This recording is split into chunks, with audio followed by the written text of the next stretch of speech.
Seja muito bem-vindo ao Cantinho Teológico. Meu nome é Gustavo Luiz.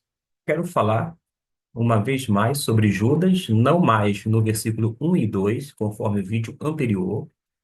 Este vídeo está na descrição desse vídeo. Caso você queira, você pode visualizá-lo. E darmos então continuidade, versículo 3 e 4. Farei a leitura, você pode me acompanhar, que nos diz assim: Amados, enquanto eu empregava toda a diligência para escrever-vos acerca da salvação que nos é comum, senti a necessidade de vos escrever, exortando-vos a pelejar pela fé de uma vez para sempre, foi entregue aos santos.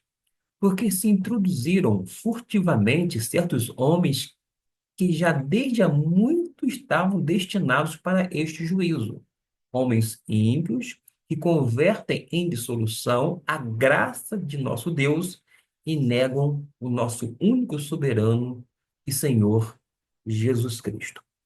Eu falei sobre a identidade e segurança do cristão, no versículo 1 e 2.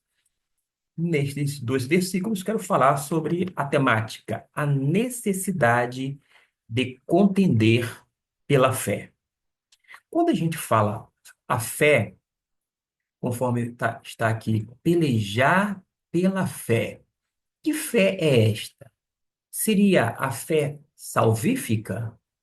Ou ainda a fé como um dom de Deus, dom espiritual, conforme nós temos na lista de dons espirituais de 1 Coríntios, capítulo 12? Mas do que se trata? Quando o escritor menciona fé, ele não está se referindo ao dom espiritual, muito menos à fé salvífica, a fé que nós depositamos na pessoa bendita de Cristo Jesus. Está se referindo fé como um conjunto doutrinário. É este o sentido. Essa fé é esse conjunto doutrinário que já foi entregue.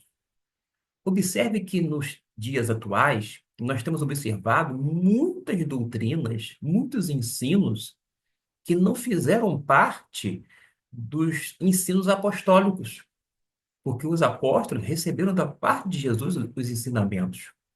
E muitas, mas muitas mesmo, muitas falsas é, faltas doutrinas, heresias foram introduzidas.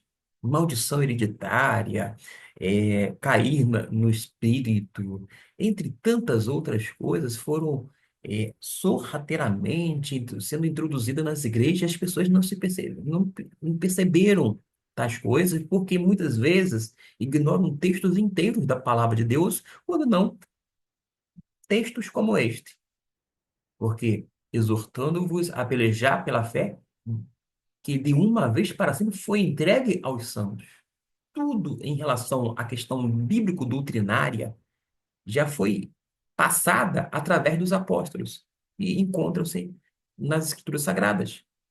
Todas as doutrinas que nós não temos no decorrer da história cristã, a partir do livro sagrado, que é a Bíblia, nós não podemos considerar como parte da sã doutrina. Ao contrário, são heresias que foram construídas ao longo dos homens por homens que não estavam fundamentados nas escrituras, embora alguns deles vão utilizar, sim, versículos fora do texto e contexto.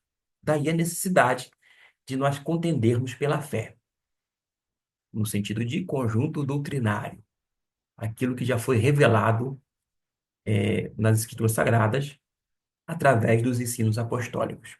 Pois bem, Judas, ele revela a intenção inicial, que era escrever sobre a salvação comum. Ele queria falar sobre céu, sobre vida eterna. Mas acontece que ele deixa algo mais leve e, ao mesmo tempo, celebrativo para mencionar uma situação da igreja que estava diante dela. E ele então se sente impelido a exortar. A palavra exortação não é dar uma cajadada. Às vezes a gente ouve alguém dizendo assim, fulano de tal, na igreja, recebeu uma palavra de exortação. E foi uma cajadada, uma coisa muito deselegante, às vezes expondo a pessoa publicamente. Exortação necessariamente não tem nada a ver com isto, não. Exortação, a ideia é quando se coloca ao lado para animar, para encorajar, para incentivar. Isto é a essência da exortação.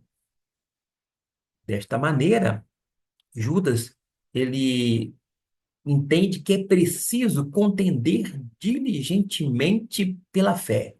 A gente já sabe que a fé aqui se refere a esse conjunto doutrinário, a esse ensino apostólico que foi recebido da parte de Jesus, o mestre dos mestres.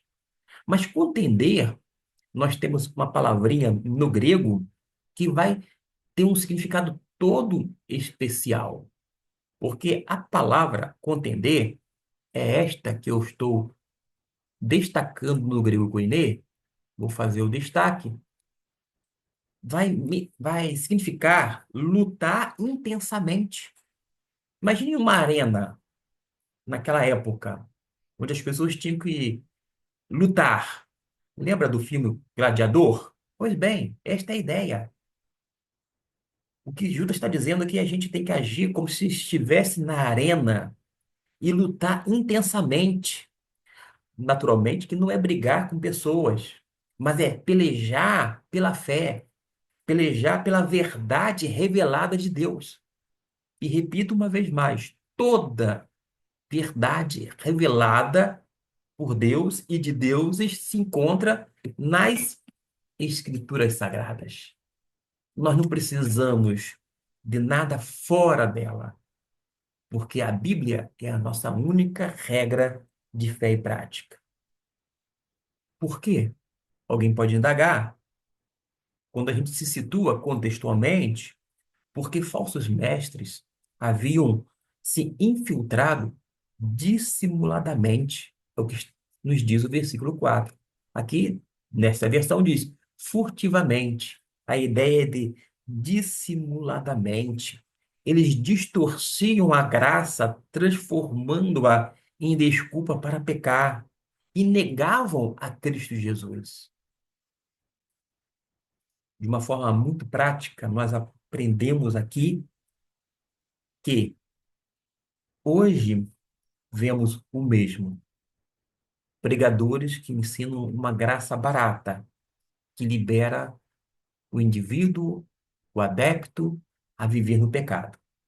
Mas cabe a cada igreja cristã defender a fé, numa referência a esse conjunto doutrinário, defender com coragem, mas sem perder o amor. Falemos sempre a verdade, mas em amor. Porque a graça que perdoa nunca é a graça que autoriza o pecado. Que Deus possa abençoar a sua vida grandemente, pois esta é a minha oração, é o desejo do meu coração, e continue conosco, acompanhando mais e mais vídeos a respeito da palavra de Deus.